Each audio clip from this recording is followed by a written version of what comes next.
Suscríbete a Historias de Infidelidad para no perderte nuevas historias.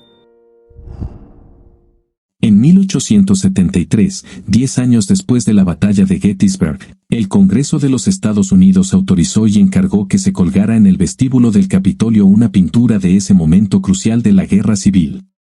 Iba a ser un cuadro de gran tamaño, de 1,80 por 3 metros, destinado a mostrar la determinación y el dominio de la Unión sobre los rebeldes con esa victoria crucial. El pintor que recibió el encargo era sobrino de un senador de los Estados Unidos de Maryland y era un artista talentoso que estaba labrándose una reputación. Jonathan Winstead dedicó los 2 años siguientes a esta tarea.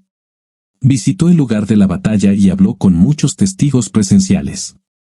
La batalla en sí duró 3 días e involucró a casi 200.000 participantes, con aproximadamente 46.000 bajas, muertos, heridos, capturados o desaparecidos en combate. Fue la batalla más mortífera de toda la guerra. En particular, Jonathan conoció a muchos de los oficiales supervivientes de ambos bandos y les hizo bocetos para retratarlos en el cuadro. También se reunió con las familias de algunos de los hombres que habían muerto y copió retratos existentes, incluso utilizando algunas fotografías de oficiales y suboficiales que habían sido enterrados hacía mucho tiempo.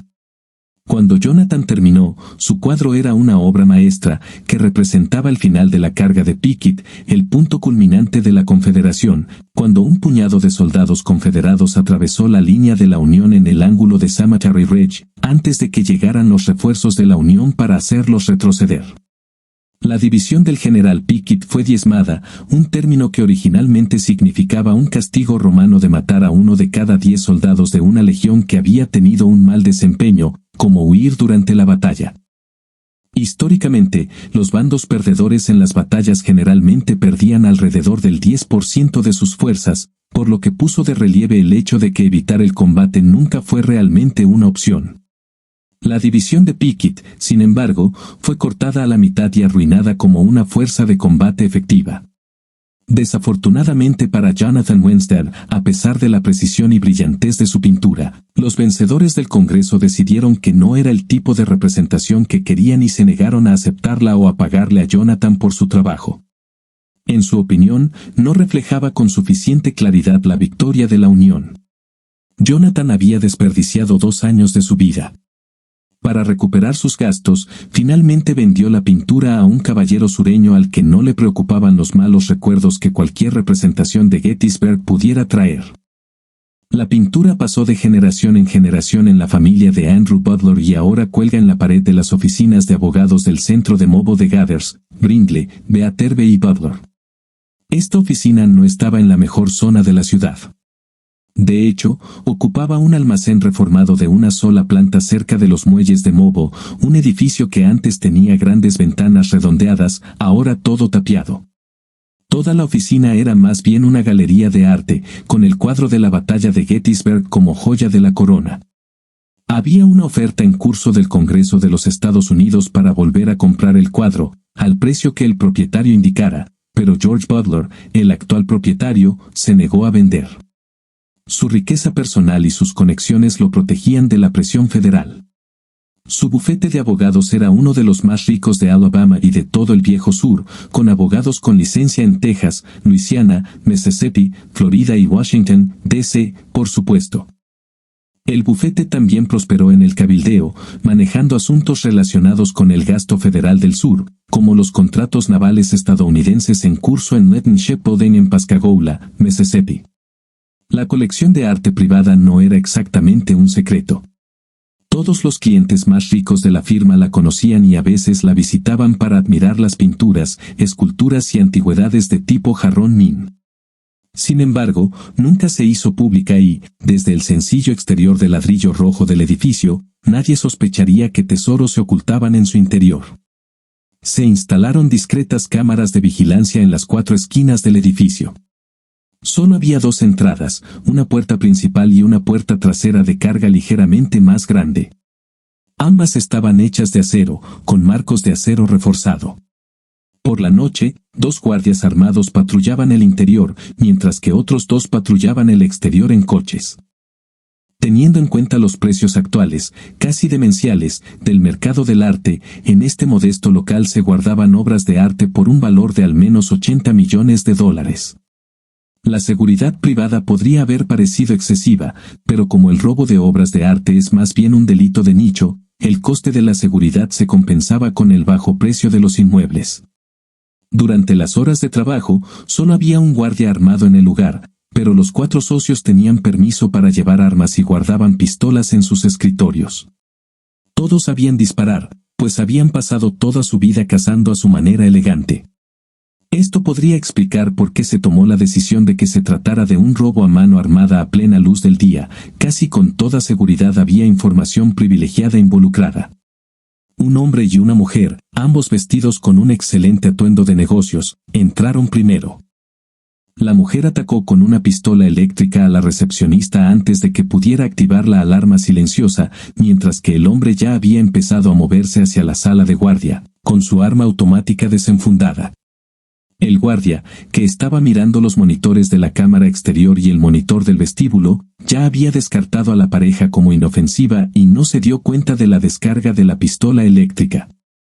Ese fue el último error que cometió, ya que el hombre entró en la habitación y le disparó en el pecho con una bala silenciada antes de que pudiera reaccionar. Murió poco después. Incluso llevar un chaleco no habría hecho ninguna diferencia, ya que el arma utilizada fue una Van Sabean, una de las favoritas del equipo de protección del servicio secreto, que dispara balas perforantes de 5,7 por 28 milímetros de alta velocidad recubiertas de teflón.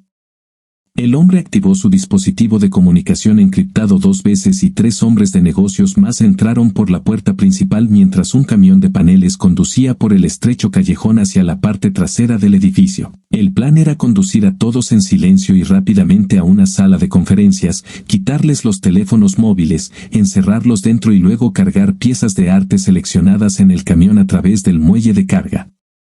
El objetivo número 1 era el cuadro de Gettysburg, pero la información privilegiada no estaba del todo completa.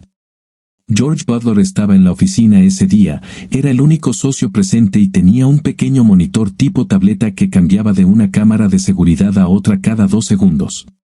Vio que un hombre corpulento llevaba a la recepcionista al interior y de inmediato pulsó su propio botón de alarma silenciosa.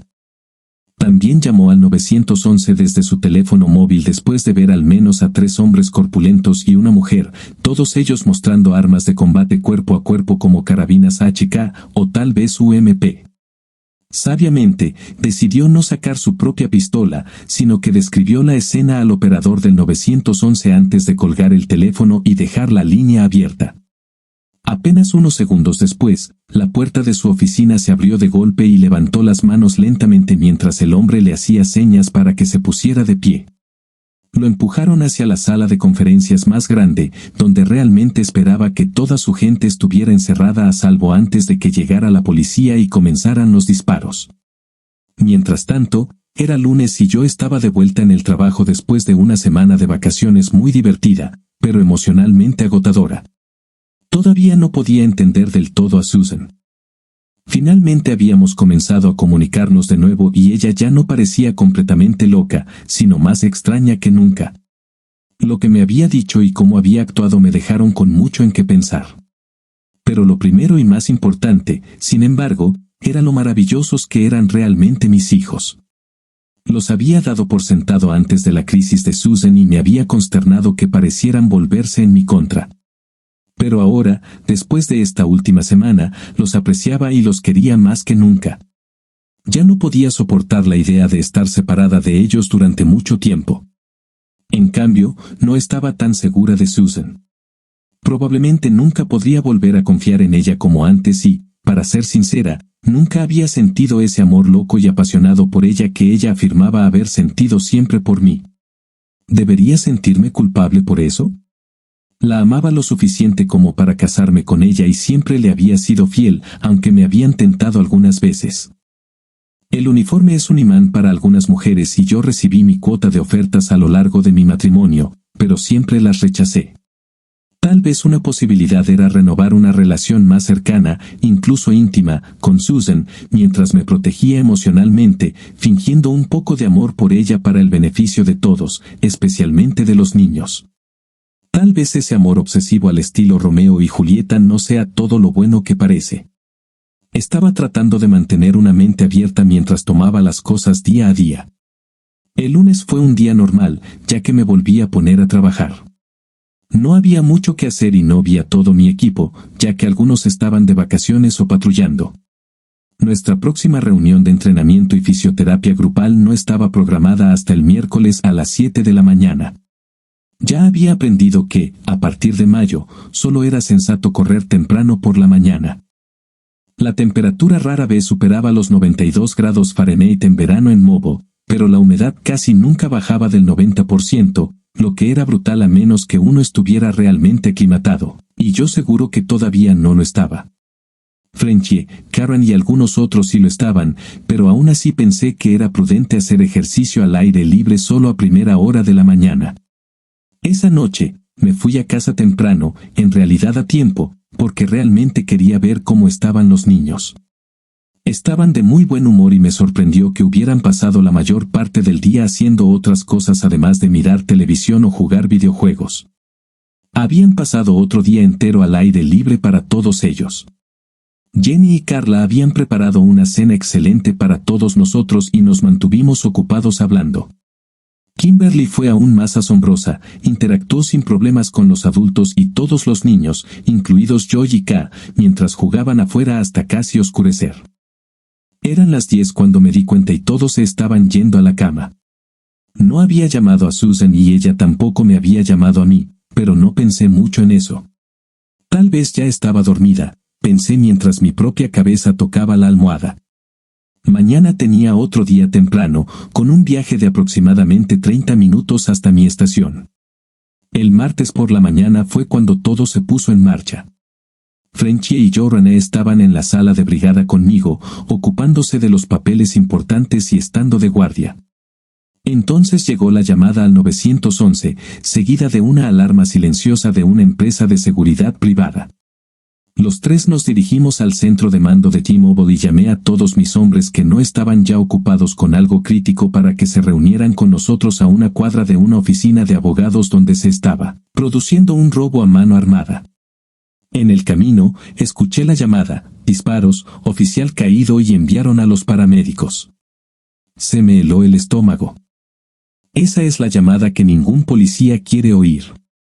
Tuve un presentimiento aún peor porque Karen Rigby probablemente ya estaba en el lugar.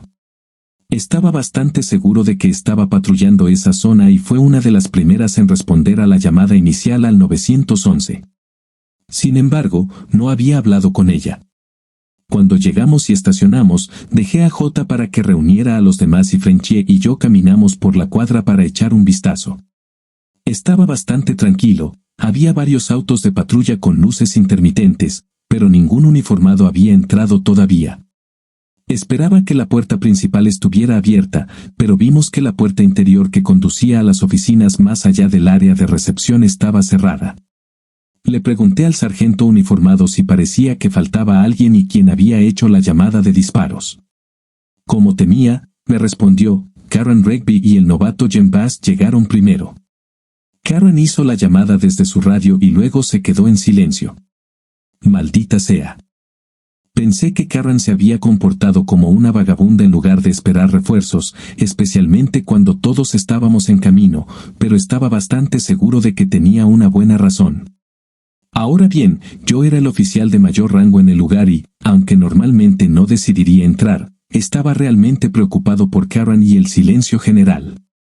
Usando mi comunicador especial, llamé a Joe, ¿cuántos chicos hay aquí? Alan, Fred y yo estamos todos vestidos, respondió, claramente emocionado y listo para partir. Solo esperaba que nadie estuviera demasiado emocionado. Está bien, parece que todo está tranquilo. Ven aquí ahora y trae todo lo que puedas. Le pregunté en voz baja a Frenchy, ¿qué piensas? No hay ventanas y no hemos oído nada. Al menos deberíamos intentar echar un vistazo al interior con una cámara espía, sugirió. Yo tenía eso, junto con la mayoría de nuestras otras herramientas. Entramos al área de recepción en silencio y sin ropa, la cámara de fibra óptica debajo de la puerta interior. 2 uniformados estaban en el suelo, bloqueando gran parte de la vista. «Maldita sí», murmuré. «Bien, vamos a entrar en acción, tal como lo practicamos». 5 hombres en fila. «Frenchy, ¿algún comentario?» «No, mientras yo entre primero, jefe». «Maldita sea, yo quería ir primero, pero ese ya no era mi trabajo». Frenchy era uno de nuestros hombres designados como punta y estaba entrenado para eso, pero había leído mi mente, o mis ojos, porque yo estaba ansioso por ir primero.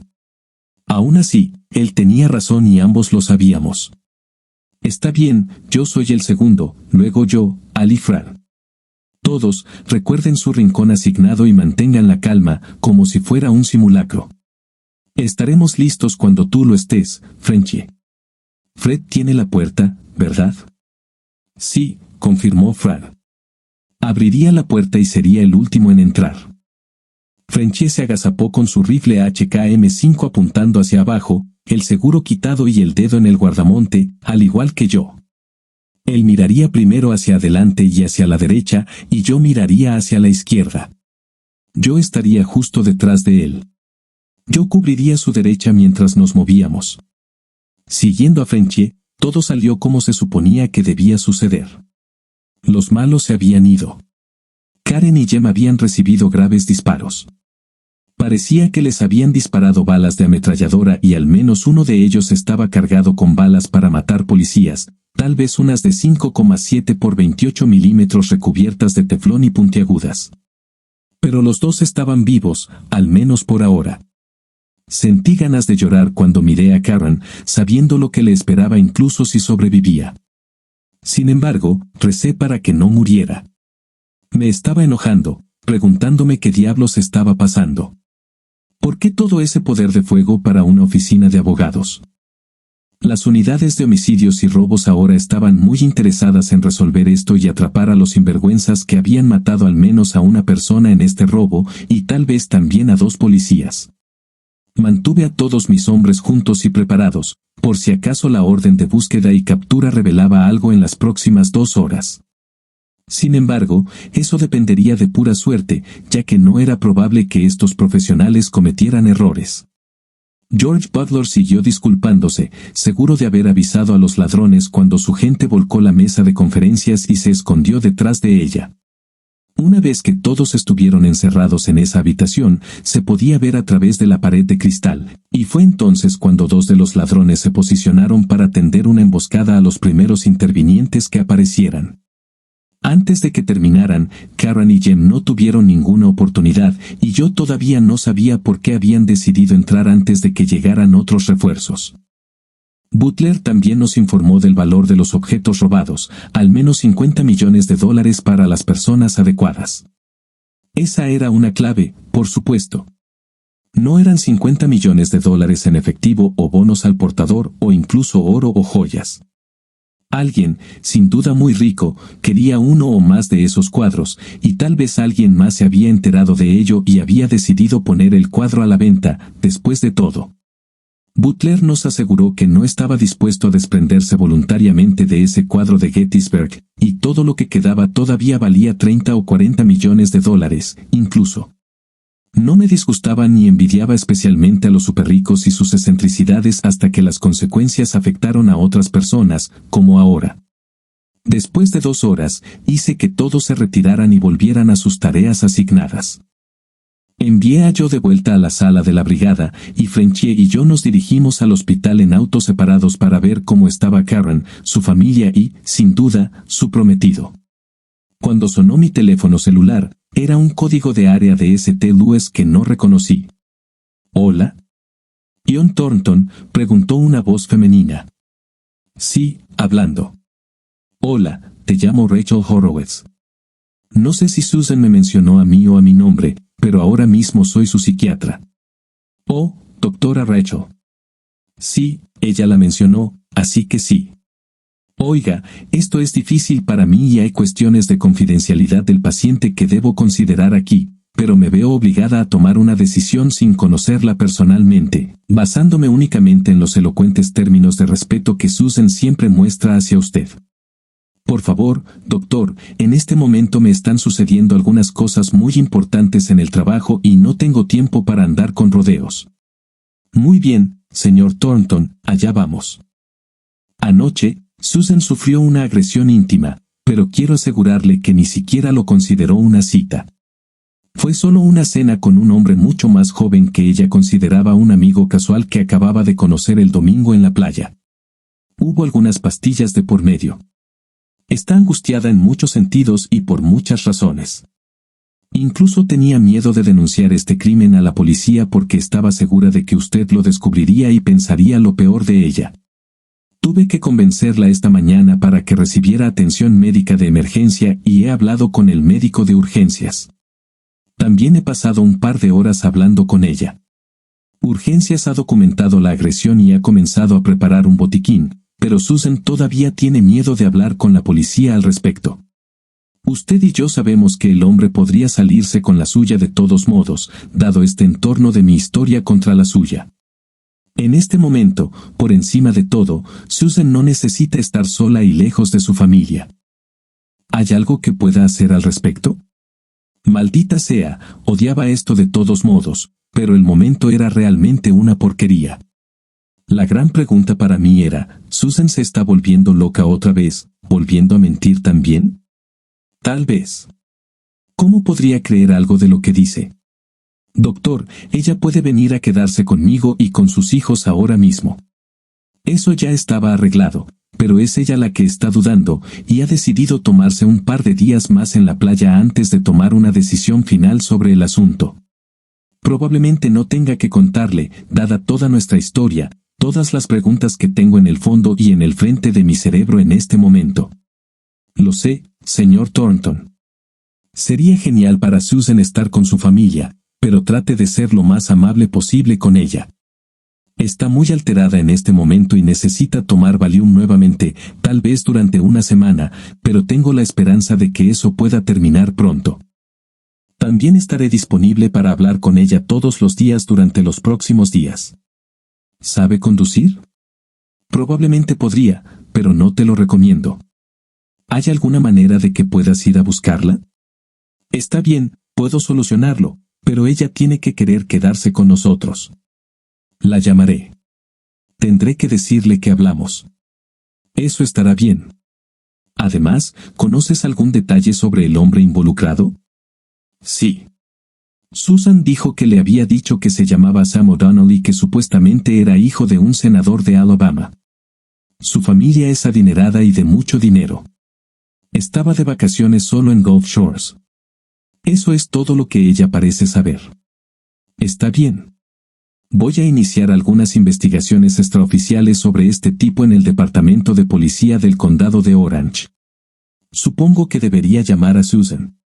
¿Algo más? No se me ocurre nada, solo que, bueno, gracias. Susan es mi paciente, pero también la considero una amiga y la quiero mucho. Odio que haya ocurrido este contratiempo, pero, por desgracia, no es algo poco común en esta enfermedad. Y es una enfermedad. Solo trate de tenerlo en cuenta, por favor. Lo haré, y gracias por llamarme. Adiós. Adiós, John.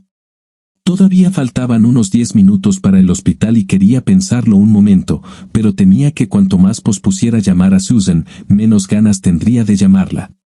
Todavía tenía sentimientos por Susan y la semana pasada me lo había dejado claro.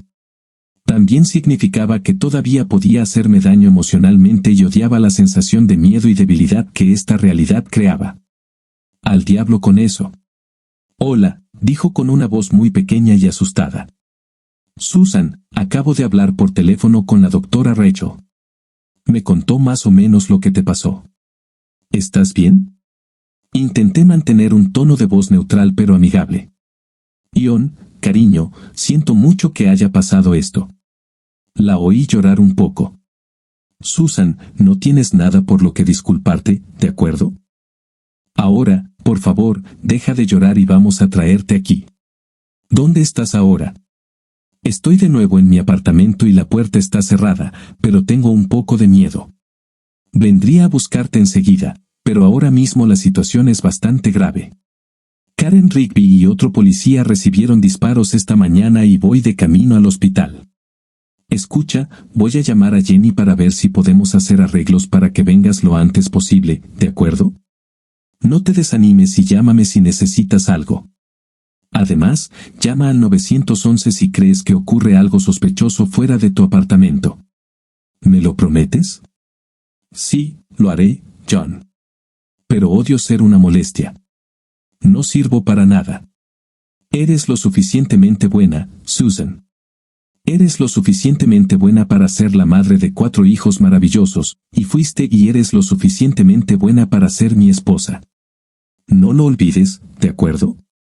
Ahora, déjame llamar a Jenny y ver qué podemos hacer. Cuídate, ¿de acuerdo? Adiós, John. Gracias. Luego llamé a Jenny. Ion, ¿estás bien? ¿Está bien, Frenchy? Está en todas las noticias. Supongo que no había pensado realmente en cómo podría parecerle llamar a Jenny en este momento. Casi sonreí para mis adentros, pero esto siempre es algo serio para los policías y sus familias. Estamos bien, Jenny. Si no te has enterado, Karen R. y Jen Bast, un patrullero novato, recibieron disparos esta mañana y están en el hospital. Frenchy y yo nos dirigimos hacia allí ahora. Los malos se escaparon hasta ahora, pero este fue un tipo de robo a mano armada muy específico, no solo una pandilla de perros rabiosos en una ola de robos. No te preocupes por eso, ¿de acuerdo? Maldita sea, me asusté un momento. Entonces, tus hijos están bien. ¿Qué pasa? Necesito un favor, uno bastante importante. Se trata de Susan. Está lista para mudarse con nosotros ahora, pero anoche la agredieron y está muy alterada. Necesito traerla aquí, pero no debería conducir ella sola ahora mismo. Oh, John, eso es terrible. ¿Quieres que vaya a buscarla? Sí, sería una bendición. Te lo debería en grande. Si pudieras traer a alguien para que conduzca su auto, sería genial, pero no es necesario. Puedo encargarme de eso el próximo fin de semana con Frenchy. Tal vez Gigi esté disponible. Carla puede cuidar a los niños. Normalmente, los subiríamos a todos y nos iríamos, pero Susan podría necesitar un poco de tranquilidad o un tiempo para conversar, solo conmigo. Yo también estuve allí una vez, dijo Jenny suavemente. Ah, Jenny, odio pensar en eso. Solo espero que se haya hecho justicia. Así ha sido, John. Y quizá ahora pueda surgir algo bueno de ello, si puedo ayudar a Susan aunque sea un poco. También espero que no estés pensando en culpar a la víctima en este caso, ¿verdad? Pude escuchar un matiz de acero en la voz de Jenny y me obligó a responder apropiadamente. Ni un poco, Jenny. Solo manténme informada y cuéntame cómo está. ¿Sabes lo mucho que me importas, no? Creo que sí, John. Pero también sé en cuántas otras vidas influyes y con las que estás involucrado. Todo saldrá como debe ser, si tomamos las cosas día a día. Gracias de nuevo, Jenny. No puedo expresarte lo mucho que esto significa para mí. Solo avísame si hay algún problema. Aquí tienes el número de teléfono móvil de Susan. Llámala tan pronto como lo haya solucionado. Jenny me gustaba mucho. Había empezado a fantasear con ella. No solo era hermosa, sino que era agradable, sensata y cuerda. También parecía fuerte, física y mentalmente. Congeniamos y ninguno de los dos estaba demasiado ansioso por meterse en la cama. Sin embargo, Susan era la madre de mis hijos y yo todavía me sentía atraído por ella y la protegía. Es posible que ella también se sintiera atraída por mí, aunque yo era plenamente consciente de cómo las mujeres, especialmente Susan, podían fingir amor de forma tan convincente. Recientemente me había admitido que había hecho exactamente eso con Jack. Estaba en modo confiar pero verificar con Susan, y definitivamente iba a investigar a ese tipo O'Donnell, ese posible imbécil. Luego llamé a Frenchy, con la esperanza de poner todo en marcha antes de ingresar al hospital. Oye, ¿conoces realmente bien a alguien del departamento de policía del condado de Orange? Claro, uno de mis tíos lleva allí casi 20 años. ¿Qué pasa? Está bien, esto es personal, pero necesito información extraoficial sobre un tipo llamado Sam O'Donnell. Cualquier cosa relacionada con asaltos o delitos. Creo que se supone que es el hijo de algún senador del estado de Alabama o algo así. ¿Puedes empezar a investigar eso, discretamente? Lo llamaré ahora, antes de ir al hospital. Gracias, Frenchie. Te lo explicaré todo más tarde. Gigi llamó y dijo que iría a Gulf Shores con Jenny a recoger a Susan. Supongo que todo esto está relacionado. Sí, lamentablemente. Pero ya sabes, no digas más, jefe. Sea lo que sea, lo solucionaremos. Nos vemos pronto. Jenny y Gigi estarán rezando por Karen, Jem y Susan en el camino. Gigi me dijo que te lo dijera cada vez que te viera. ¿Qué había hecho yo para merecer tan buenos amigos? Tal vez todos eran personas tan agradables y buenas que nunca podrías ganarte ni merecer su amistad o incluso su amor. Solo podrías arruinarlo por ignorancia o engaño. Esto me hizo pensar en lo terrible que me había sentido cuando Susan me dejó antes y en que no merecía ese tipo de trato. Me había ganado el amor y la fidelidad de Susan durante tanto tiempo con mi propio amor y fidelidad, así que ¿cómo podía ella hacerme eso? Pero en nuestras conversaciones de la semana pasada, Susan me dijo que me había amado desde que tenía 14 años, y que yo no me había ganado su amor en ese entonces. Necesitaba pensar más en esto, pero estaba casi en la sala de espera de cirugía y tenía que concentrarme en Karen y Jem en ese momento. Cuando llegué, había mucha gente que no conocía, en su mayoría civiles, pero también algunos uniformados que reconocí pero que todavía no podía nombrar. Mi jefe estaba allí y me dijo, Karen todavía está en cirugía. Jim Bass no sobrevivió. Eso explicaba los rostros pálidos y el llanto de tantos. Jem tenía solo 23 años y era un novato. Solo había salido de la Academia de Policía Móvil durante 6 semanas. Más tarde me enteré de que, sin saber nada más, me pregunté si había sido Jem quien había insistido en entrar de inmediato, a pesar de que Karen había argumentado lo contrario y que ella había entrado con él como refuerzo. Conociendo a Karen, eso me parecía correcto, pero esos pensamientos seguirían siendo míos por ahora y posiblemente para siempre, a menos que Karen se recuperara y todo tuviera que aclararse. Lo único que sentía en ese momento era mucha preocupación y tristeza. Ya había asistido a demasiados funerales de policías en mi corta carrera. Frenchie entró y me saludó con la mano, pero inmediatamente se dirigió hacia un policía al que había conocido antes, el prometido de Karen, solo una vez, en una de las reuniones mensuales. Frenchie lo abrazó y vi lágrimas en los ojos de ambos. No estaba acostumbrada a rezar, al menos durante bastante tiempo. Sin duda, lo había hecho más de una vez en Irak, pero ahora volví a ofrecer una oración silenciosa, por favor, olvídate de este dolor para Karen. Ahórrate este dolor a su familia y olvídate de este dolor para mí también, de muchas maneras. Pensé que no podía hacer daño y no sabía qué más hacer en ese momento. Estaba en manos de los médicos, las enfermeras y Dios. Las horas transcurrieron lentamente. Finalmente, alrededor de las 7 de la tarde, el cirujano salió y habló con la familia de Karen. Estaba viva, pero en estado crítico y permanecería en la UCI durante un futuro previsible. Pero estaba viva y vi algunas sonrisas de alivio. Jenny ya me había llamado para decirme que Susan estaba en la casa y dormía en mi cama. No sabía cómo me sentía al respecto, pero me sentí un poco pequeña por preocuparme por eso.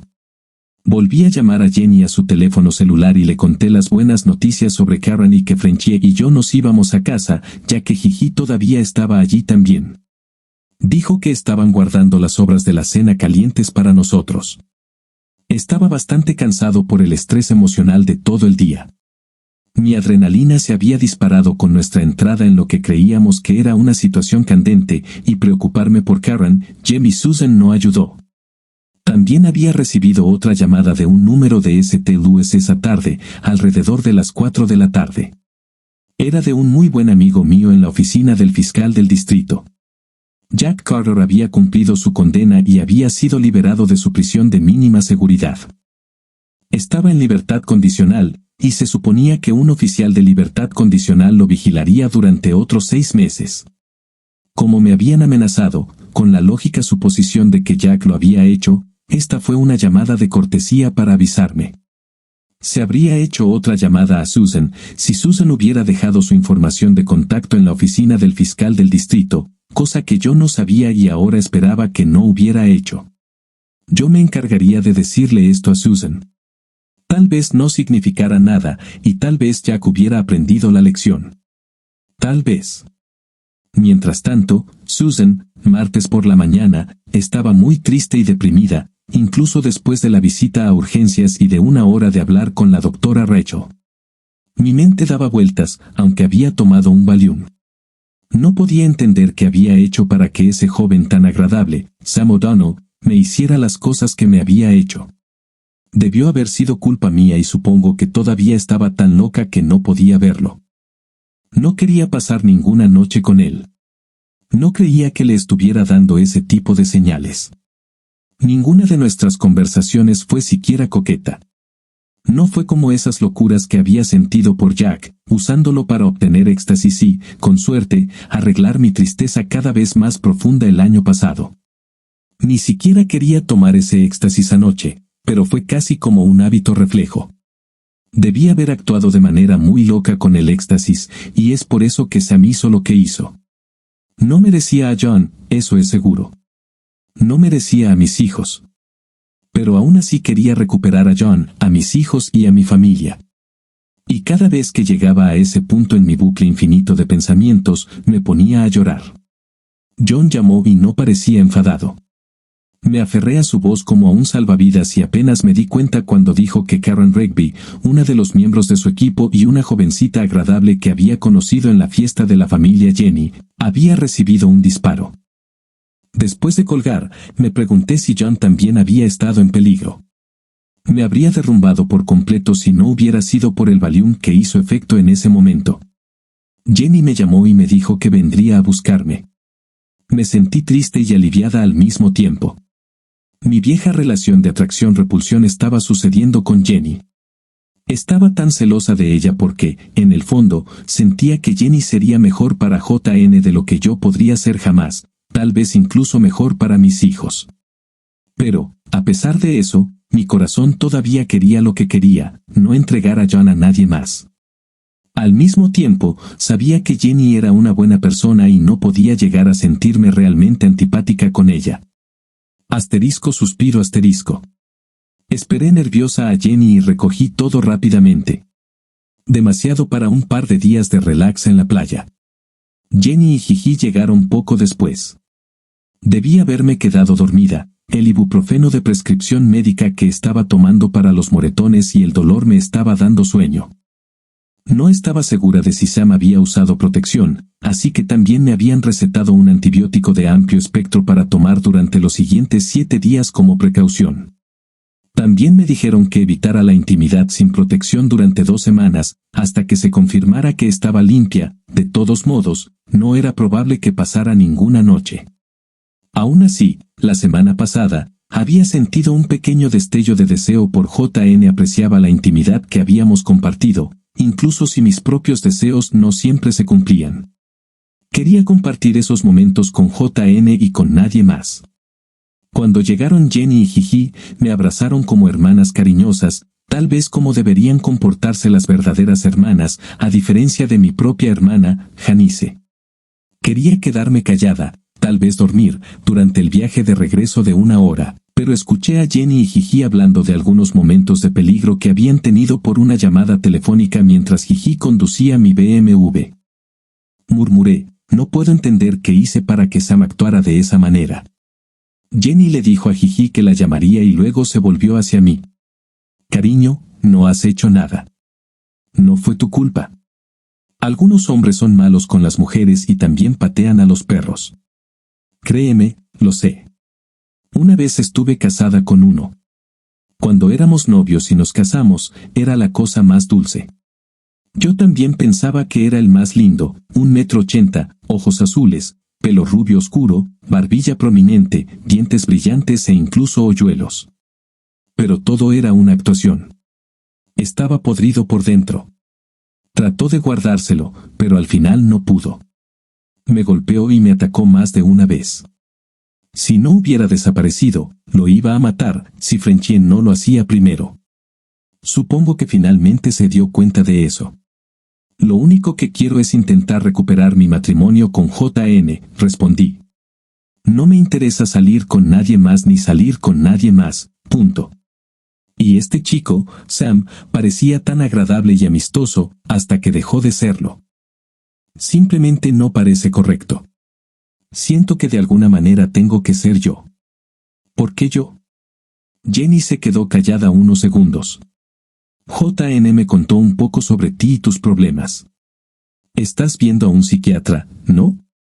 Tal vez esa sea la persona más indicada para obtener una respuesta más precisa. Pero te daré mi propia opinión, es la vieja historia de las buenas y las malas noticias. La buena noticia es que eres una mujer hermosa y atraes a buenos hombres, como John. Me burlé, sí, ¿cuándo? La mala noticia es que eres una mujer hermosa y también atraes a hombres malos, como Sam. Y lo que lo hace peor es que solo los mejores y peores hombres van a intentar conquistarte. Creo que eso es exactamente lo que es Sam y lo que hizo. Me gustaría decirte que puedes olvidarte de él, pero en realidad, probablemente necesites recordarlo y aprender de esto. Es la misma lección que aprendí de mi ex. Es una lección difícil, pero así es la vida a veces, ¿no? Las 2 semanas siguientes pasaron como un borrón. Jenny era tan buena que, si terminaba con John, la seguiría amando de todos modos y la odiaría a ella y a él también. Pero por ahora, tomaba mis medicamentos y podía dormir al lado de JN todas las noches. Él aguantaba mis lágrimas y me abrazaba. Dejé de tomar Valium después de la primera semana y tampoco necesitaba hablar con la doctora Rachel todos los días. A mis hijos les dijeron que tenía gripe y que por eso no me sentía bien. Todos se comportaban muy bien, en realidad, y los amaba más cada día. Eso no era falso, como lo había sido el año pasado. El martes de esa segunda semana, recibí una llamada de mi madre, Edith. Me dijo que me extrañaba a mí y a mis nietos y me preguntó cuándo volvería a casa en St. Louis. Mamá, he decidido quedarme aquí al menos hasta que termine el tiempo que los niños pasan con su padre. De hecho, ahora mismo me quedo con ellos. Bueno, eso está bien, ¿no? Cariño, ¿vas a volver con John? ¿Es eso lo que quieres todavía? Sí, es lo que quiero, pero no sé si lo somos. No puedo culparlo después de todas las cosas que he hecho, y sigo haciendo. ¿Qué quieres decir con seguir haciéndolo?, preguntó. Es solo otro error que cometí, mamá. Juzgué mal a alguien y todo salió mal. Pero ya lo superamos y no quiero hablar de eso. Por supuesto, eso fue como agitar una bandera roja delante de un toro, y mamá siguió presionándome para que le diera más detalles. Pero yo no cedía. Finalmente, dijo, oh, solo una buena noticia para ti, Jack Carter vino a verme. Está muy arrepentido y se disculpa. Dijo que había recibido una buena terapia y se dio cuenta de su error y de la verdad. Solo quería hacértelo saber. Ni siquiera preguntó dónde estabas. ¿No es genial? Sí, eso es genial, pero por favor no hables más con él. Sé que probablemente sea hipócrita o algo así que yo, una vieja loca, llame loca a otra persona y me preocupe por eso, pero eso es lo que siento por Jack. Prefiero no escuchar nada más sobre él, nunca. ¿Entiendes? Oh, claro, cariño, lo entiendo. Pero no te preocupes por él. Lo que mamá no me dijo fue que le había dado a Jack mi nuevo número de celular, que él había eliminado de ella, solo para que la llamara una vez y le pidiera disculpas personalmente después de que finalmente dejé de necesitar Valium. Un sábado por la noche, todos los adultos salimos. Éramos John, Frenchie, Gigi, Jenny, yo y Carla, ambos teníamos una cita, en realidad, un par de músicos divertidos que conocían y que eran gemelos. Por supuesto, cenamos en un bar y restaurante criollo con una pista de baile bastante grande y una banda de sairico decente, y todos bailamos mucho y nos reímos de las payasadas de los gemelos. Me sentía casi normal, simplemente feliz por primera vez en casi 3 años. Creo que John se tomó una cerveza en toda la noche y yo no bebí nada alcohólico, solo agua y té dulce. El día siguiente era domingo y John, los niños y yo pasamos todo el día juntos. Alquilamos un pontón y navegamos por la bahía de Mobo, parando de vez en cuando para que los niños pudieran jugar en el agua. El alquiler del pontón incluía una tabla de surf de remo, que fue muy divertida y más difícil de lo que parecía mantenerse en ella y remar. Cuando volvimos a casa después de comer fuera otra vez, todos estábamos agradablemente cansados. Más tarde esa noche, me desperté de un sueño intenso.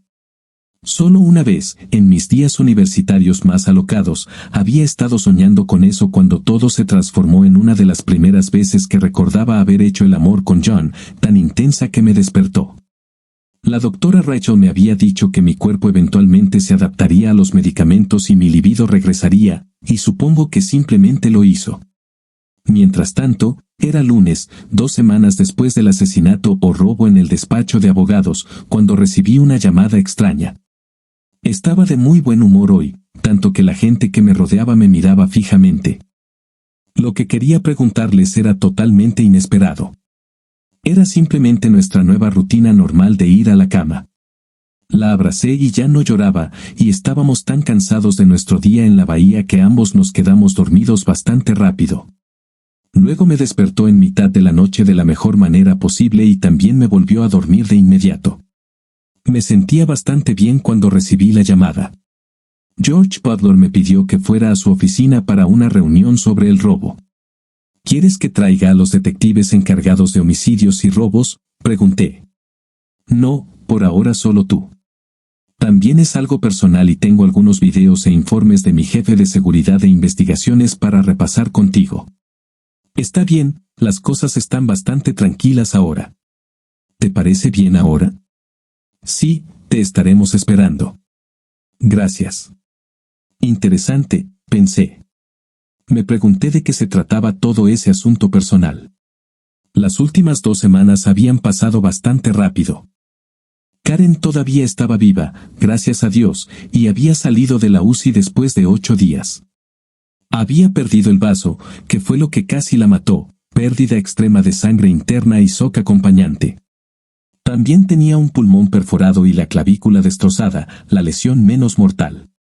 Su clavícula sería la que más le dolería y la que más tardaría en sanar. Alguien de nuestro equipo pasaba todos los días para ver cómo estaba. Su prometido estaba allí todas las noches. Era un buen tipo y, con suerte, eso funcionaría, pero que los policías se casaran con otros policías era algo difícil y arriesgado. Diablos, que los policías se casaran con cualquiera era algo arriesgado. Sin embargo, el amor podría encontrar la manera. Susan y yo seguíamos compartiendo cama y un dormitorio, pero no habíamos tenido intimidad hasta anoche. Susan había llorado algunas noches durante la primera semana y yo la tenía en mis brazos, pero ella ya no lloraba y se dormía más rápido cada noche, al igual que yo. Para mí era relajante tenerla en brazos, pero no podía dormirme hasta que ella lo hiciera. Ahora los niños parecían estar bien, felices de que mamá estuviera allí con ellos, y yo también llegaba a casa todas las noches y casi siempre a la hora indicada. Estaba esforzándome mucho por limitar mis horas extras y delegando aún más en mi muy buen equipo. Jenny me dijo que Susan estaba esforzándose mucho por actuar con normalidad todos los días con los niños y que lo estaba haciendo muy bien. Había tomado Valium todos los días durante la primera semana, pero Jenny estaba bastante segura de que ya casi había dejado de hacerlo. Abby todavía venía a acostarse con nosotros tarde por la noche aproximadamente el 50% del tiempo. Durante la primera semana, Susan hablaba con la doctora Rachel todos los días, pero ahora solo había una hora programada los martes y jueves por la mañana. También había hablado con la doctora Rachel un par de veces sobre Susan y sobre cómo me estaba yendo. La última vez que hablamos, me dijo que pensaba que podría hacer una conferencia de educación continua en Nueva Orleans en unas 3 semanas y que tal vez podríamos reunirnos en algún lugar a mitad de camino durante una tarde. Nueva Orleans estaba a solo 2 horas en auto desde Mobile, y Biloxi o Gulfport estaban a mitad de camino y tenían algunas buenas combinaciones de hotel y casino. Después de la noche anterior, no pude evitar desear que Susan y yo pasáramos una noche solos en un lindo hotel en algún lugar como ese. Los informes de los departamentos de policía del condado de Orange y del condado de Baldwin, donde en realidad estaba Gulf Shores, eran interesantes. Ambos tenían inquietudes sobre un tal Sam O'Donnell. Varias mujeres habían presentado denuncias y acusaciones contra el pequeño y lindo e inofensivo Sam, la mayoría relacionadas con encuentros íntimos con pastillas y sin cumplir con las normas. Parece que a Sam le gustaban las mujeres casadas, la noche y las pastillas, pero nunca lo habían arrestado. Siempre era una cuestión del dijo ella dijo, y la mayoría de las mujeres retiraron sus denuncias poco después, ninguna la siguió. Todavía estaba trabajando en cómo manejar a Sam, aunque Frenchie y Jenny tenían algunas ideas fuertes sobre el tema, la mayoría relacionadas con pantanos y caimanes. Jenny en especial no tenía la más mínima duda sobre el lado de Susan. Como policía, siempre tuve algunas dudas sobre escuchar solo un lado de cada historia, y mi propia historia con Susan hizo que ahora confiar plenamente en ella fuera muy difícil para mí. Me alegró. Era alegría la sensación adecuada, saber la historia de Sam y que ciertamente corroboraba el relato de Susan. Parecía cada vez más un imbécil depredador íntimo. Solo había un trayecto de 15 minutos desde mi sala de brigada hasta la oficina de Butler y me hicieron pasar directamente. George me presentó a Caden Sandberg, su jefe de seguridad e investigaciones. Yo ya sabía que el guardia que habían asesinado ese día no era un guardia de alquiler barato, sino un ex empleado militar de la empresa. Después de las bromas, nos pusimos manos a la obra. George empezó diciendo, quiero que me devuelvan mis cuadros y he dedicado muchos recursos a averiguar qué pasó y dónde podrían estar. Todos son muy valiosos y es posible que muchos coleccionistas de arte clandestinos y muy ricos estén interesados en Gettysburg. Sin embargo, no me parece muy creíble que un coleccionista internacional pueda estar detrás de esto.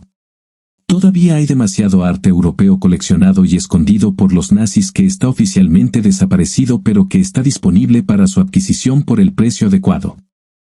Así que he pedido a Kevin y a su gente que se centren en los estadounidenses, en particular los sureños, que podrían tener suficiente interés como para financiar este robo directamente o simplemente hacer que su interés y su dinero sean conocidos por los elementos adecuados. ¿Qué sabes de la familia Alabama O'Donnell? Arqueé las cejas. Soy un buen jugador de póker, pero esto me sorprendió. Ah, ¿has oído el nombre, Primero, veamos las grabaciones de video que obtuvimos del robo. Creo que las viste todas inicialmente ese día, ¿verdad? Vimos los 4 minutos en el televisor de pantalla plana de 52 pulgadas que tenía en su oficina, escondido con buen gusto detrás de lo que sin duda era otro cuadro original de varios millones de dólares cuando no estaba en uso.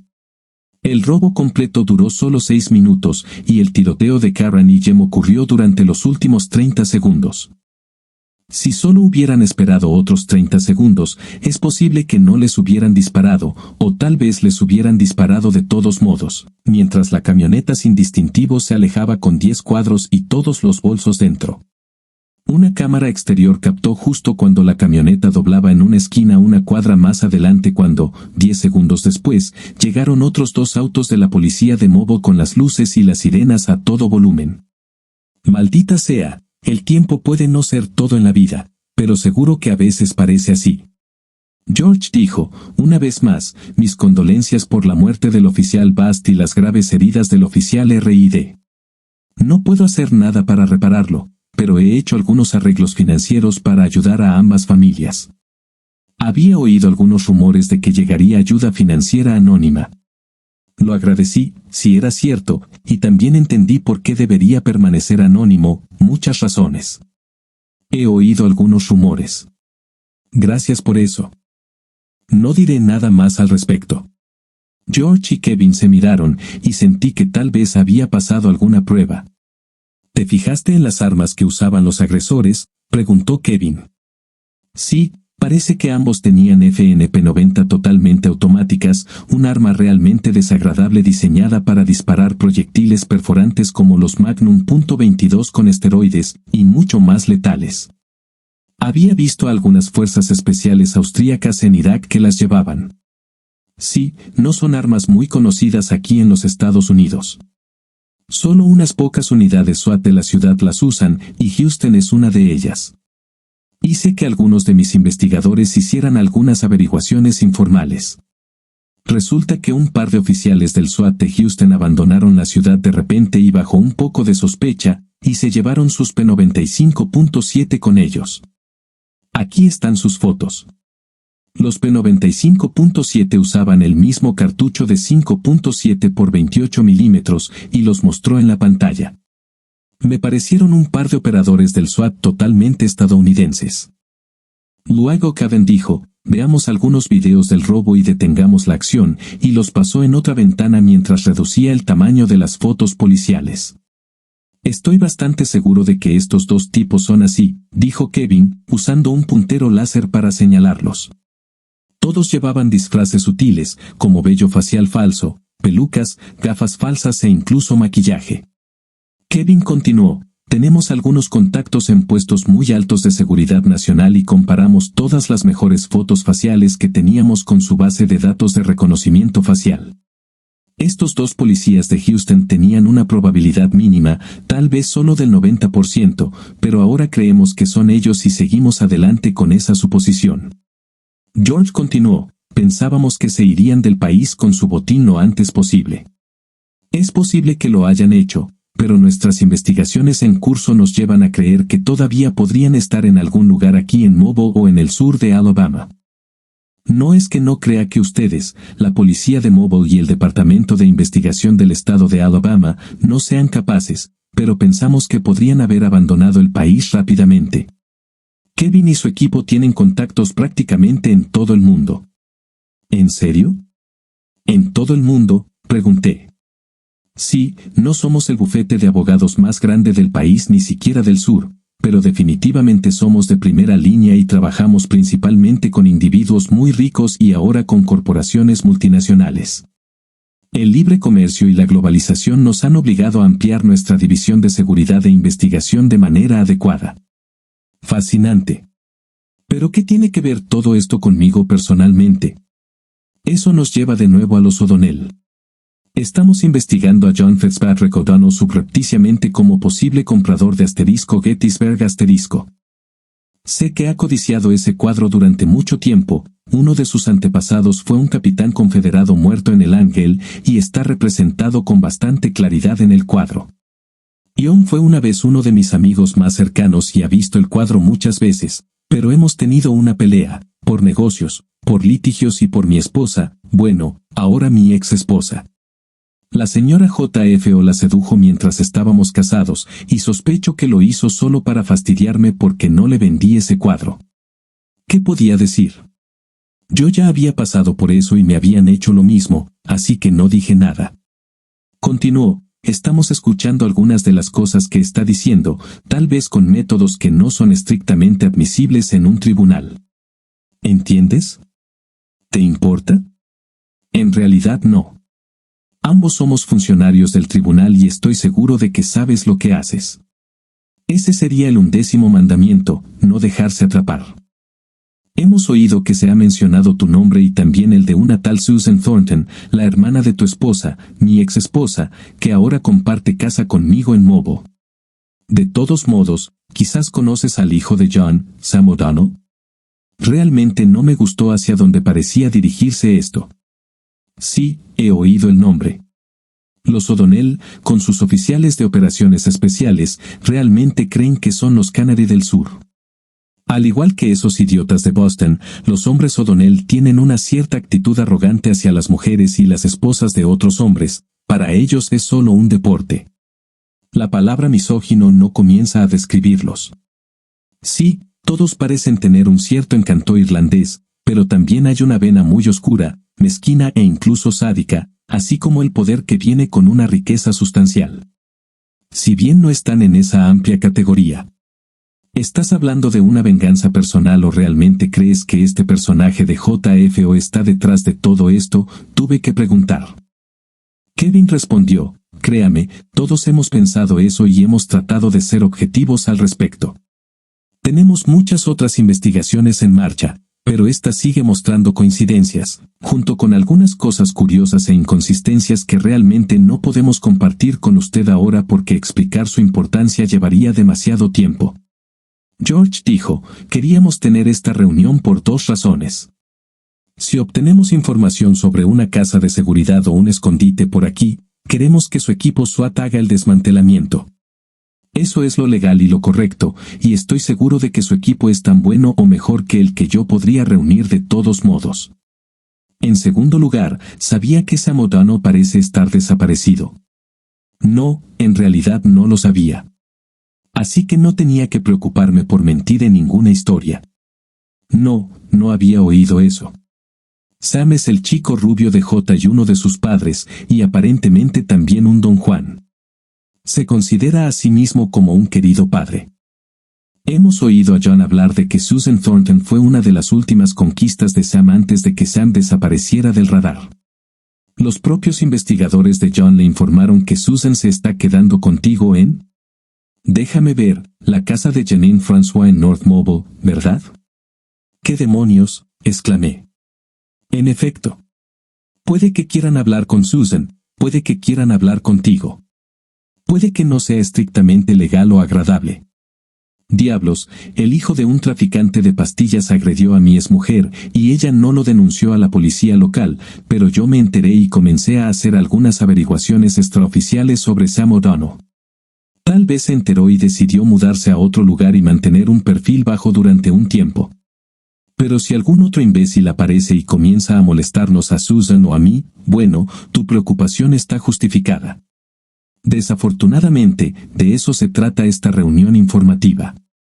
Llévate este teléfono desechable y Kevin te mantendrá informado casi de inmediato si descubrimos algo más sobre Susan o sobre ti.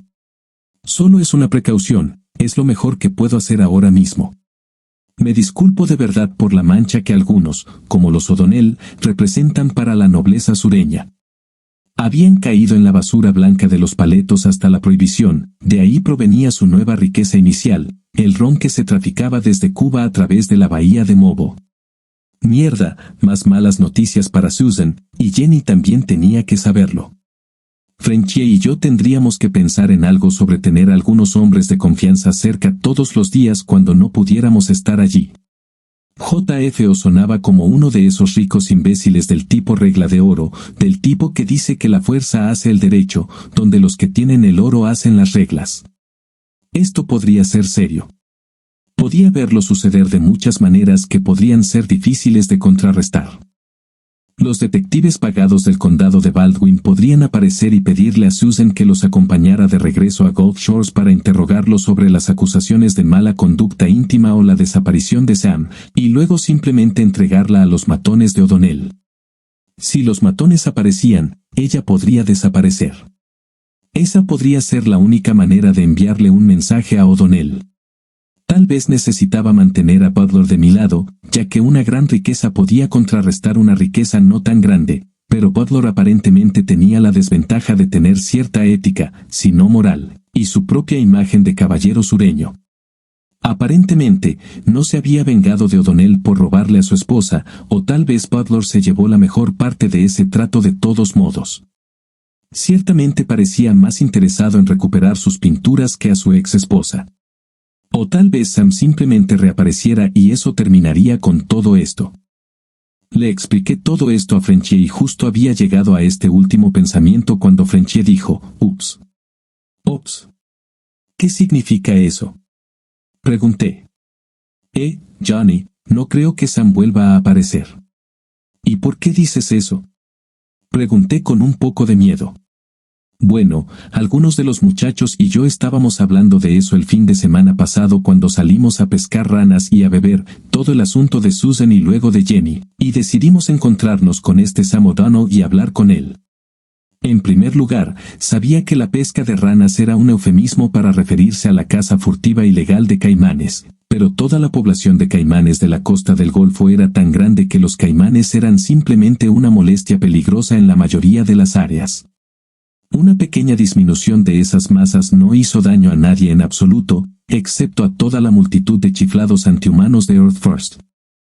En segundo lugar, finalmente había escuchado prácticamente toda la historia de Jenny sobre su primer marido, muy atractivo pero malo, y su abuso y agresión hacia ella durante los últimos días de su matrimonio, y cómo él había desaparecido de repente y la había abandonado a ella y a su hijo. Es un poco misterioso, pero la gente desaparece todo el tiempo en los Estados Unidos hoy en día, especialmente los exmaridos que se saltan las obligaciones de manutención de los hijos o pensión alimenticia. ¿Qué pasó? Bueno, fuimos en coche hasta allí y obtuvimos información sobre el lugar de reunión favorito de Sam y de un par de parientes y amigos de confianza del departamento de policía, y no fue difícil encontrarlo. Le saqué mi placa, verifiqué su identificación e interrumpí su cita con otro tipo borracho o casado ya drogado. Luego lo arrastramos, lo esposé en la parte trasera de mi camioneta y salimos a dar un paseo en coche y luego a dar un pequeño paseo en bote John por el pantano. Son solo 20 millas en una dirección, largo, no ancho, así que Sam podría haber salido caminando sin problemas si hubiera sabido la dirección correcta. Incluso le dejamos su ropa y botas de vaquero, solo le cortamos las perneras de los pantalones y tal vez le hicimos un pequeño corte en las piernas al hacerlo. No sangraba mucho, honestamente. Sin embargo, Sam no parecía un tipo de pantano, estaba llorando bastante lastimosamente cuando lo dejamos allí en solo 2 pies de agua alrededor de las 1 de la mañana. Solo queríamos asustarlo y volvimos a la mañana siguiente para buscarlo. Todo lo que tenía que hacer era trepar a un árbol durante el resto de la noche, pero supongo que no pudo entenderlo. Lo buscamos y gritamos, pero pobre hombre, supongo que no lo logró. Igual que el ex de Jenny. Maldita sea, Frenchie. ¿Hay alguna posibilidad de que siga vivo y de que lo puedan recuperar? Los imbéciles ricos y malvados como su padre pueden ser un gran problema. Haré que algunos de los chicos hagan otra búsqueda, pero realmente lo dudo. Lo siento, sé que estuvo mal, demasiado como el ex de Jenny, y también me gusta mucho Susan. Ella no se merecía eso. Todo lo que pude hacer fue agachar la cabeza. No se suponía que fuéramos justicieros nunca, pero de alguna manera los imbéciles ricos y guapos parecían salirse con la suya hoy en día. Tal vez algunas cosas como esta podrían considerarse simplemente karma o algo así. De todos modos, parecía que Sam probablemente no iba a reaparecer milagrosamente, por lo que podría ser necesario que algunos amigos y parientes más de Frenchie vigilaran la casa de Jenny durante el día. Dijo que se ocuparía de eso, y Susan nunca notaría nada. Jenny y Carla lo sabrían, y ambas podrían disparar. Tenían armas bien escondidas y bajo llave, lejos de los niños, pero podrían obtenerlas y usarlas si fuera necesario. Apenas 2 días después de esta conversación entre John y Frenchie, un coche del sheriff del condado de Baldwin salió de la carretera asfaltada del condado y comenzó a recorrer el camino de grava de casi 1 milla de largo que conducía a la casa de Jenny. El amigo de Frenchie, vestido de camuflaje, lo vio de inmediato y llamó a Jenny para avisarle mientras se comunicaba por radio con su amigo, que estaba estacionado mucho más cerca de la casa. Luego corrió por el bosque y se colocó en posición con su rifle de caza alimañas calibre .223 con mira telescópica para cubrir la puerta principal de la casa. 2 agentes del sheriff salieron del coche y llamaron a la puerta principal. «¿Sí?», preguntó Jenny. «¿Está aquí la señora Susan Thoron?», preguntó el oficial más alto. «Sí, ¿de qué se trata esto?». Jenny sabía que había ayuda armada de guardia y decidió demorarse lo más posible para asegurarse de que todos estuvieran en la mejor posición.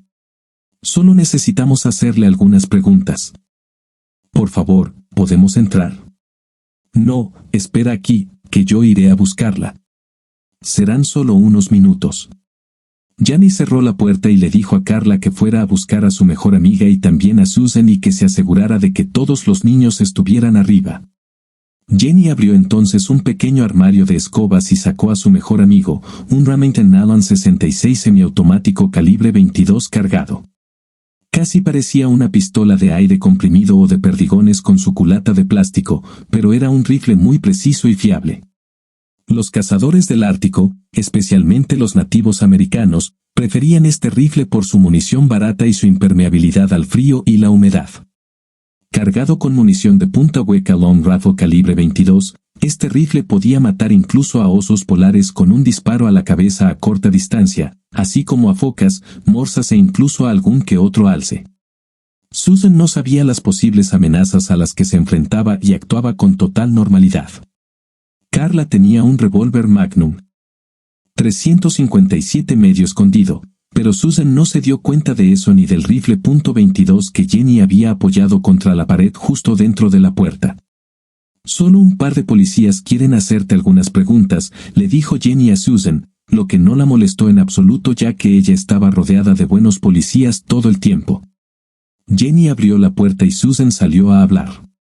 Jenny se quedó en la puerta para escuchar. «Hola, ¿qué necesitas?», preguntó Susan. «¿Conoces a un Sam O'Donnell?». El corazón de Susan se aceleró de inmediato. «Sí, ojalá no lo hiciera, pero lo hago». «¿Cuál es la naturaleza de su relación?». «Éramos solo conocidos casuales. Cenamos juntos 2 noches en Gulf Shores y eso fue todo. No lo he vuelto a ver desde entonces y no espero verlo, ni quiero hacerlo». «¿Cuándo fue la última vez que lo vio o habló con él?». «Fue un lunes por la noche, hace 3 semanas. Salí de Gulf Shores al día siguiente y vine aquí». «¿Y no sabes dónde está ahora?». «No lo sé y no me importa». «Lo siento, pero tendrás que regresar a Gulf Shores con nosotros ahora, solo para repasar todo». En ese momento el corazón de Susan se aceleró. Toda la conversación no había sido agradable y ella solo quería dejar atrás y olvidar por completo todo el asunto de Sam O'Donnell. Jenny se agachó y agarró algo que había junto a la puerta. Carla también apareció en la puerta, con una mano escondida detrás de ella, cuando de repente una voz grave y fuerte dijo, «Eso no va a pasar». Los agentes miraron detrás de ellos a un hombre mayor, de aspecto rudo y sorprendentemente pequeño para tener una voz tan profunda, que sostenía una vieja carabina M1, apuntándolos a medias. «¿Estás loco?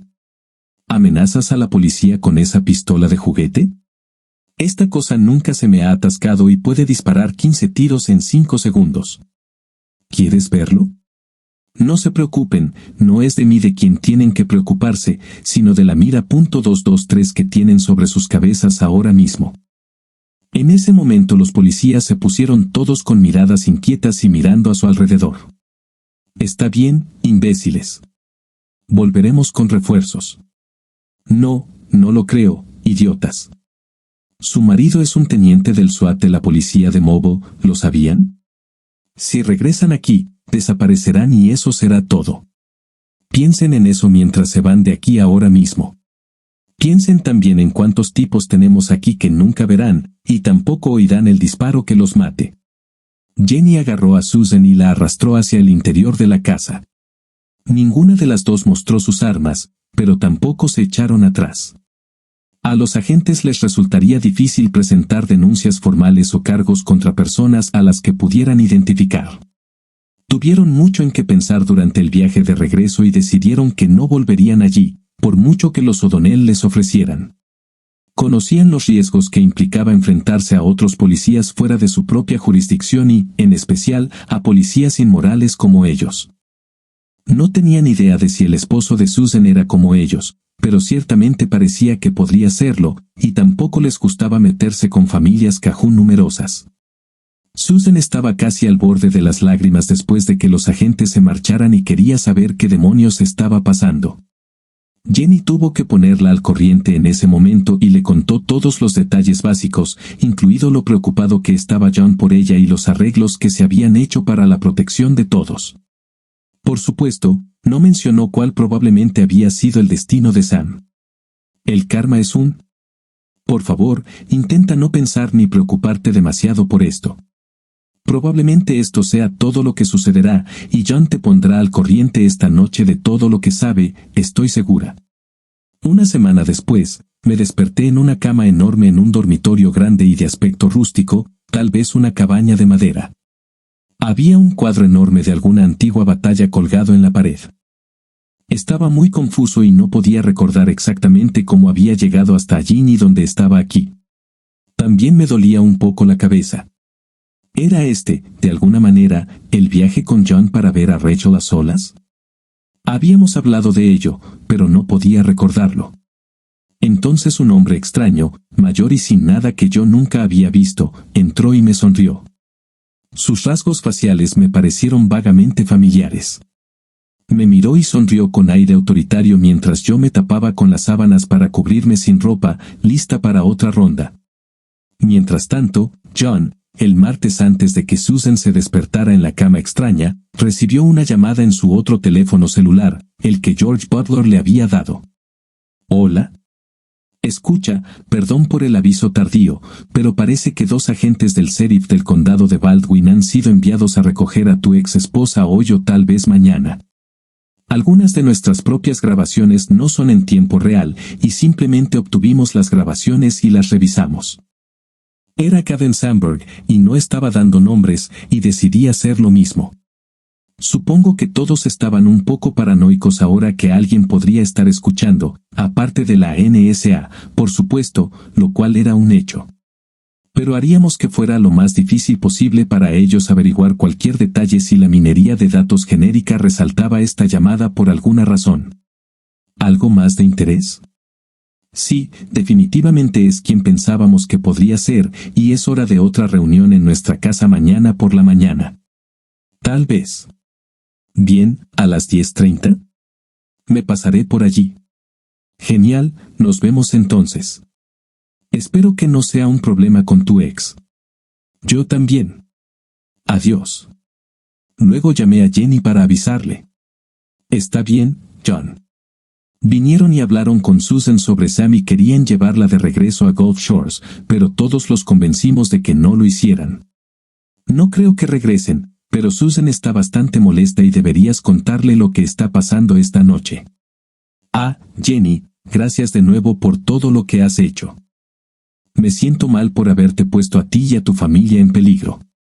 Si quieres que nos vayamos, solo dilo y lo haremos. No te culparía en absoluto, y tal vez deberíamos hacerlo. Tonterías, John. Ambos sabemos que no fue culpa de Susan ni tuya en absoluto. En todo caso, Frenchy y sus impetuosos amigos provocaron demasiado el revuelo. Si pensara que Susan y tus hijos estarían más seguros en otro lugar, insistiría en que te mudaras, pero esa es la única razón. Dada la naturaleza del enemigo en este momento, creo que este es quizás el mejor lugar para todos por ahora, especialmente con todos nuestros amigos cuidándonos a todos, ¿no crees? Ya no lo sé. Ojalá lo supiera y pudiera terminar con todo esto. El estrés de preocuparse por el peligro que corren tantas personas que quiero es duro. Creo que estoy empezando a apreciar cómo se sienten Susan y las otras esposas con respecto a nosotros y a los peligros de nuestro trabajo. Debes tener eso en mente siempre, John. No es fácil para Susan, ni para Gigi, ni siquiera para mí, preocuparnos por mi hermano y otros amigos en la fuerza. Lo sé, y ahora tú también. Ten mucho cuidado, ¿vale? Lo haré, Jenny. Gracias de nuevo. Déjame llamar a Susan y hablar con ella un rato. Hola, John. ¿Estás bien?, preguntó Susan con voz preocupada. Hola, cariño. Estoy bien. ¿Estás bien? Hablé con Jenny y ella me contó lo que acaba de pasar allí. Susan empezó a sollozar un poco. No lo entiendo, John. Nunca presenté ninguna denuncia ni nada, y no sé por qué esos agentes querrían llevarme allí de nuevo. No me importa que esa comadreja haya desaparecido o lo que sea. Está bien. Se ha vuelto un poco más complicado que solo tu encuentro con Sam, y ahora hay otras cosas en juego. Intentaré explicártelo todo esta noche. Hablaremos. Por ahora, relájate y deja que Jenny y nuestros amigos te cuiden. No vayas sola a ningún lado con la policía ni con nadie más, ¿de acuerdo? John, todavía te amo, ¿lo sabes? Lo sé. Todavía te amo como madre de nuestros hijos. Vamos a vivir el resto día a día. Para mí significa mucho que ahora estemos durmiendo juntos. El resto del día transcurrió sin incidentes, pero el estrés de bajo nivel nunca desapareció. Pude salir a tiempo y no podía esperar a llegar a casa y ver que todos estaban bien. Los niños habían visto al anciano con su arma hablar con los policías desde la ventana del piso de arriba, pero no podían oír nada y no entendían muy bien qué estaba pasando. Por supuesto, los adultos no les estaban informando, así que su imaginación era libre de vagar y especular, y JJ y Joy lo hicieron, y también Kimberly. Esa noche, cuando nos fuimos a dormir, le llené de información a Susan muchas de las dudas que tenía. Las dos cosas clave que no podía decirle eran el destino final de Sam y que el padre de Sam podría haber sido el responsable de los robos de obras de arte y los asesinatos, así como el interés en hablar con Susan. Solo le dije que era posible que estuviera involucrado un conocido de Sam O'Donnell, alguien que no estaba del todo en la misma situación y que podría estar muy interesado en saber dónde estaba Sam en ese momento, y que esos agentes podrían haber sido malos policías. También le aseguré que no la culpaba por nada de esto.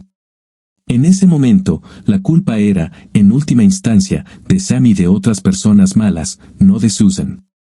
Cariño, no puedes evitarlo. Eres una mujer hermosa y atraes a todo tipo de hombres, incluyéndome a mí, le recordé, como la Susan de antes de la que me enamoré y con la que me casé. Pero a pesar de mis garantías y de que había recuperado los sentimientos por Susan, se me hizo un nudo en el estómago al pensar en dejarlos a todos a la mañana siguiente y ponerme a trabajar. Jenny pudo hablar conmigo en privado y asegurarme que nuestros amigos guardianes todavía estaban allí justo antes de que me fuera. Susan nos vio hablando y me miró de forma extraña, pero no quería preocuparla más por ningún problema de secuestro. Nunca se me ocurrió que sus propios celos hacia Jenny pudieran ser un pensamiento o un problema. Lo admito, soy un tipo tonto y pensé que mis acciones de anoche le habrían indicado a Susan que básicamente había tomado mi decisión sobre con qué mujer quería estar. Ese miércoles por la mañana fue nuestro grupo de entrenamiento de la unidad de sudoración y reunión de ejercicios, seguido de nuestra reunión semanal. Hubo una actualización sobre Karen, lo cual fue bueno, ya que su recuperación continuaba. Sin embargo, también hubo un recordatorio de que todos deberíamos estar alerta y seguir los procedimientos del libro, prudentes en cualquier situación. No quería ningún héroe en mi equipo, nadie que buscara ser un héroe, solo profesionales haciendo su trabajo. Luego todos nos dirigimos a nuestras otras tareas asignadas para el día, excepto que tomé a Frenchie y le dije, ven conmigo. Tengo una reunión interesante a la que deberías asistir. A las 10:35 entramos en el despacho de abogados de Butler y pregunté por Kevin Sandberg. Nos llevaron directamente a lo que me enteré que era su sala de conferencias más privada, una que de hecho se revisa periódicamente para detectar micrófonos ocultos. Kevin y George Butler entraron y miraron a Frenchie. Este ha sido Frenchie François, mi mano derecha en esto, y ya lo sabe todo y tiene su propio interés personal. No parecían muy felices, pero necesitaban confiar en mí tanto o tan poco como yo realmente confiaba en ellos. Frenchie ya me había salvado la vida un par de veces en Irak, y estos tipos no. Dejaría que ellos lo averiguaran. Muy bien, encantado de conocerte, Frenchie. Soy George Butler y él es Kevin Sandberg, dijo George, y todos se dieron la mano como caballeros sureños. George miró a Kevin y asintió. Bien, definitivamente tenemos la confirmación, el oficial de policía John O'Donnell está involucrado en el atraco. Tenemos una grabación parcial de él leyéndole la cartilla a un David sobre los asesinatos en el robo. Quería ir a Gettysburg, pero evidentemente le habían asegurado que nadie iba a resultar herido, ni un guardia, y ciertamente no dos policías. También estaba empezando a ponerse paranoico por la desaparición de su hijo, Sam, y le preguntó a David si había averiguado algo más al respecto. ¿Estaban involucrados esos otros idiotas? Dijo que el trato era el trato y que solo iba a pagar los $5 millones ya acordados, y eso era todo. Olvídense de todo lo demás, y que no pagaría el resto del dinero hasta que consiguiera el cuadro. ¿Dónde diablos estaba? En ese momento, lo único que pude hacer fue no mirar a Frenchie, tonto Sin-Hun, pero él era mi tonto Sin-Hun, y viceversa, supongo. David le dijo que ahora es bastante seguro. Está en la casa de la bahía y pueden trasladarlo en camioneta o bote. Mi contacto en robos dice que todos son bastante despistados, pero todavía hay un recordatorio cada mañana para estar atentos a cualquier cosa sospechosa con respecto a este gran crimen, así que no vamos a correr el riesgo de que la mala suerte los queme. Pero también se están volviendo un poco locos y quieren seguir adelante. ¿Dónde quieres que me entreguen el cuadro? ¿Tienen el dinero en efectivo? Me lo siguen preguntando. El dinero está disponible y quiero hacer el intercambio en mi finca del sur de Alabama. Hazles el mapa y las indicaciones. Planifiquemos el intercambio este fin de semana. Todos los policías ya deberían estar bastante ocupados con la locura habitual de los fines de semana, respondió JFO. Kevin continuó, el hecho de que JFO sea dueño de una finca en el sur de Alabama fue una sorpresa. Su casa principal y sus oficinas están en Montgomery, la capital del estado. Hemos estado tratando de localizarla, pero evidentemente fue adquirida y mantenida en secreto a través de varias capas de intermediarios bien escondidos. La encontraremos eventualmente, pero el tiempo parece estar corriendo. Tal vez JFO nos lleve hasta allí él mismo. Intentaremos seguirlo con 4 equipos de conductores a partir del jueves. Dependerá de lo paranoico que sea y de lo bueno que sea su propio personal de seguridad de contravigilancia.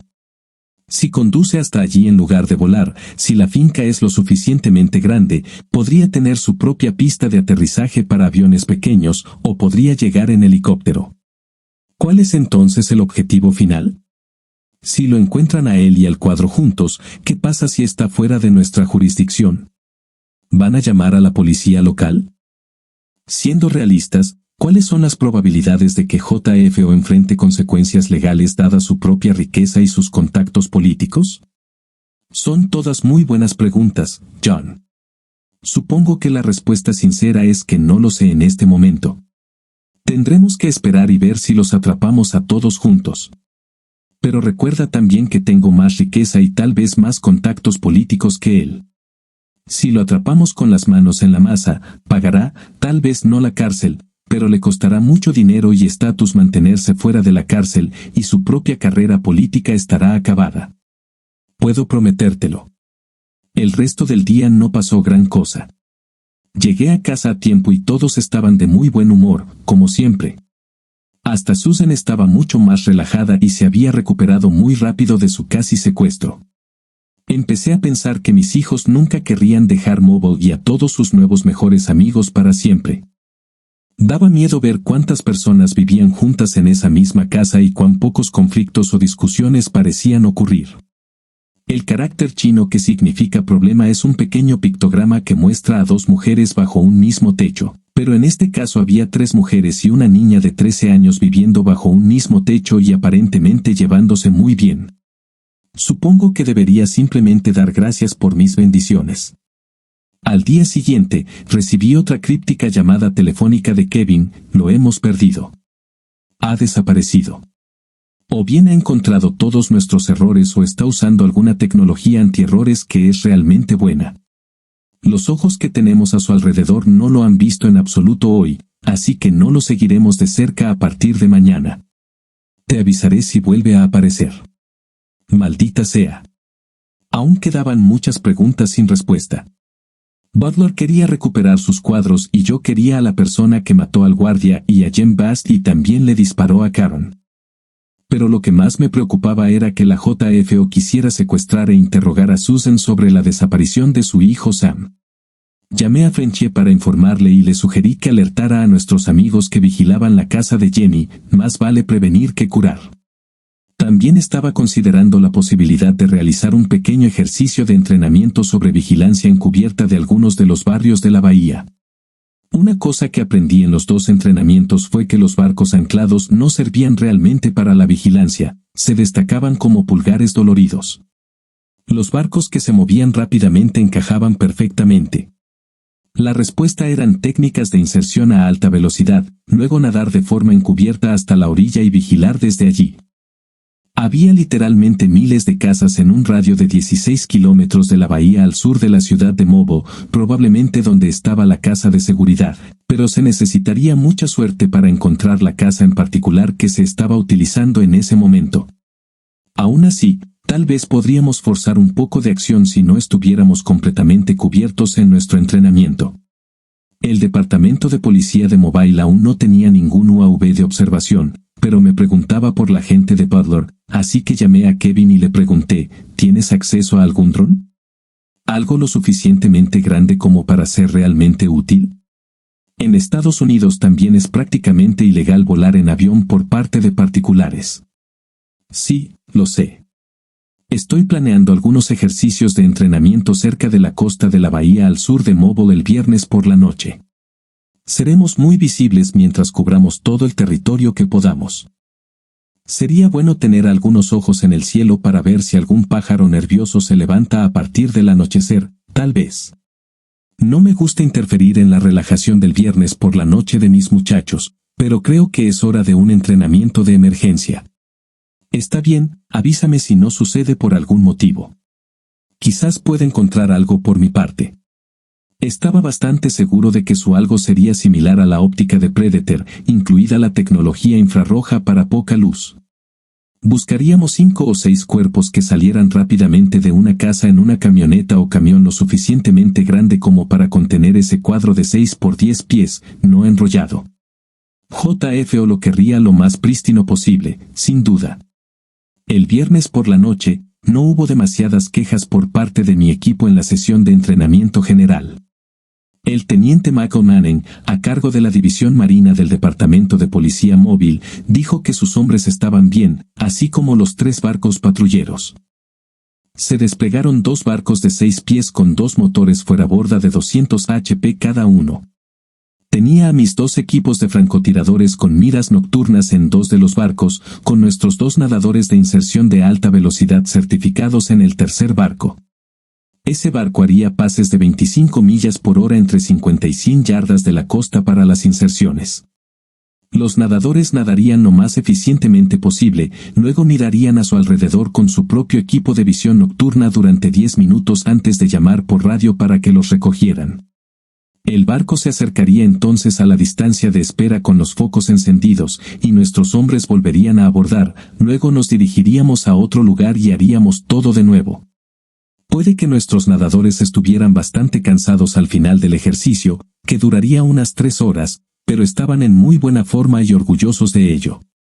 Llevaban trajes de neopreno de 3 milímetros y eran expertos en mantenerse a flote con sus chalecos de flotabilidad y sus pesos, sus máscaras de snorkel negras y sus aletas. Incluso remolcar todo su equipo, incluidas las carabinas MP5 y el equipo de visión nocturna en bolsas negras impermeables de perfil bajo, no fue un gran problema para ellos. Los otros 2 barcos estarían al menos a otros 100 metros y nuestros francotiradores vigilarían las inserciones para asegurarse de que los nadadores no tuvieran ningún problema. Solo Franchi y yo sabíamos que había un dron vigilando y cuál era el verdadero propósito del ejercicio. Fueron 3 horas bastante largas para todos. Lo único que pudimos observar fue que nuestros intrépidos nadadores vieron a una pareja pasando la noche al aire libre en su cubierta. Con su sigilosa aproximación y sus visores nocturnos, esperaron educadamente hasta que terminaron antes de llamar al barco de recuperación con sus focos encendidos. La pareja, que no llevaba nada, se apresuró a entrar y todos no pudieron evitar reírse un poco. Aún así, fue una noche larga y varios de los oficiales involucrados seguirían haciendo sus turnos normales al día siguiente. Al menos se les autorizó el pago de horas extras. El dinero no siempre compensa el tiempo que se le quita a la familia, aunque ahora lo entendía mejor. Eran casi las 12:30 y me dirigía a casa cuando recibí la llamada telefónica. Creo que podría haber funcionado. Alrededor de las 11:15, vimos a 6 personas que salían de una casa frente a la bahía y parecían tener prisa. Salieron en 2 vehículos grandes idénticos tipo furgoneta, con 3 personas en cada uno, en dirección norte y una al sur. Cuando llegaron a la Enero de 10 y se separaron, seguimos al que iba hacia el norte, pero se detuvieron en otra casa justo a la salida de la Enero de 65, todavía en Mobo. Te enviaré una captura de pantalla de la casa y las coordenadas exactas del GPS. Es posible que hayamos seguido la camioneta equivocada, pensé que la que se dirigía al norte era la que probablemente se dirigía a la finca. Ahora no estoy tan seguro. ¿Puedes vigilar la casa? Tengo algunas personas en camino. El dron solo sirve durante otra hora en el lugar antes de regresar para reabastecerse. Va a ser complicado si mis muchachos llegan primero. Probablemente no se dirigirán a ningún otro lugar esta noche de todos modos. Bueno, es tu dinero, tú decides. Si derribas el dron, perderías el 100% de la cobertura. Sé que si tuviéramos otro, sería una decisión fácil, pero no lo tenemos y es posible que lo necesitemos mañana para tener más capacidad de seguimiento. Solo vamos a tener un número mínimo de personas en el terreno. ¿Qué vas a hacer si no se mueven? Mañana iremos a última hora de la tarde si todavía están allí. No podemos dejar que roben antes de que estemos en el lugar, ya que tienen un contacto allí. Sin embargo, creo que puedo confiar en el detective principal de homicidios. Yo me encargaré de esta parte. Si no tengo noticias tuyas mañana a las 2 de la tarde, entonces asumiré que mi equipo podrá realizar el operativo a las 11. A la mañana siguiente, me reuní con Fred Arms, el detective de homicidios, para una charla privada. Mira, he estado trabajando con la gente de Butler en el caso del asesinato y el robo, y creo que tenemos una pista muy buena. ¿Cuánto tiempo tardarías en conseguir una orden judicial para esta dirección basándose en el dato de un informante confidencial? Creo que es bastante grave. Puedo tener a mis hombres listos para actuar esta tarde con una hora de aviso. Si se trata de estos tipos con su gran potencia de fuego, queremos estar preparados para lo peor, ¿no? Jesús, John, no sabía que tenías algún mandato o autoridad de investigación. Sí, lo siento si parece que tal vez estoy inmiscuyéndome en algo. Todo esto me cayó del cielo de repente. Sé que te estoy pidiendo que te juegues un poco el cuello con una orden judicial de un agente secreto, pero puedes actuar con toda la lentitud y cortesía que quieras. Si todo es un gran error y solo una familia de los suburbios en casa, eso debería quedar claro muy rápido, y entonces seré yo quien se inmiscuya en algo con mis hombres listos para bailar y sin música después de todo. Está bien, haré lo que pueda. Con un poco de suerte, no debería llevar más de una hora. Te avisaré en cuanto reciba la orden judicial. Está bien, gracias, Fran. Incluso si es una mala pista, te debo una muy buena. Te sugiero que no le digas a nadie del departamento de robo sobre esto hasta que estemos todos en el lugar, como mínimo. Está bien, espero que sepas lo que estás haciendo. Lo sé. Yo también. Necesitaré una hora. No lo olvides. Me llamó a las 12:30 y me dijo que tenía la orden judicial. Él y su compañero iban a entregarla a un par de uniformados a las 3 de la tarde. Eso fue perfecto para mí y llamé a todos mis hombres a la 1:30 de la tarde. Ahora, si Kevin no hubiera llamado para decir que ya se habían mudado. A las 3, ya estábamos todos en posición. 2 de mis hombres uniformados cubrían la parte trasera y los costados. Fred y su compañero llamaron a la puerta, pero no hubo respuesta. Gritó, «¡Policía!», y uno de los uniformados abrió la puerta a martillazos. Fred miró hacia adentro y me saludó con la mano.